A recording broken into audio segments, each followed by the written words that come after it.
L'alternative crédible capable de mettre fin à la crise reste et demeure la transition politique sans le président Touadéra. Telle est la déclaration de François Bozizé, ancien président centrafricain, en exil au Tchad. Cet extrait de déclaration vise l'actuel chef de l'État, Faustin Archange Touadéra, dont il estime que le règne est un échec cuisant. François Bozizé souhaite une transition politique qui sera notamment chargée de mettre en place un dialogue politique inclusif, seul gage de retour à la paix et à la stabilité selon lui.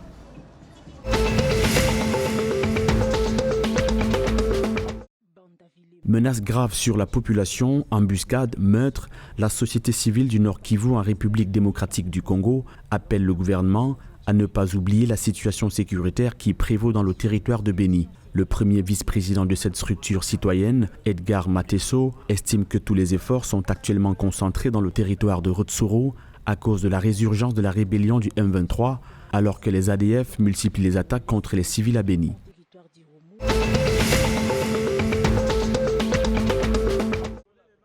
Au Congo, la Chambre basse du Parlement a approuvé le projet de loi relatif à la création du Centre national de formation initiale et continue des enseignants à Munyonzi, dans le département de la Bwenza. La décision fait suite à une séance de travail des élus nationaux à Brazzaville en présence du président Isidore Mvumba.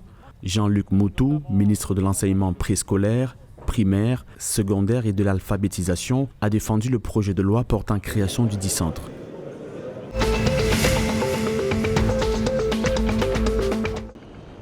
La concertation d'aujourd'hui a pour objectif de réunir d'abord les personnels de la fédération pour leur dire que les activités sont relancées. Explication du président de la Fédération tchadienne des professionnels du tourisme, Diorbay Koumdaïta.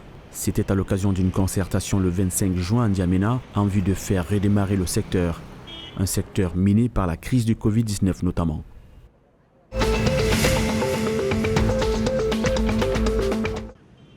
À Douala au Cameroun, lors de la rencontre semestrielle et régionale de la coordination administrative et de maintien de l'ordre du littoral, les dossiers sur la santé, la sécurité, l'éducation, le foncier, la lutte contre la consommation des stupéfiants, surtout en milieu scolaire, l'hygiène et la salubrité ont été posés par les préfets du département, sous-préfets d'arrondissement et maires du littoral.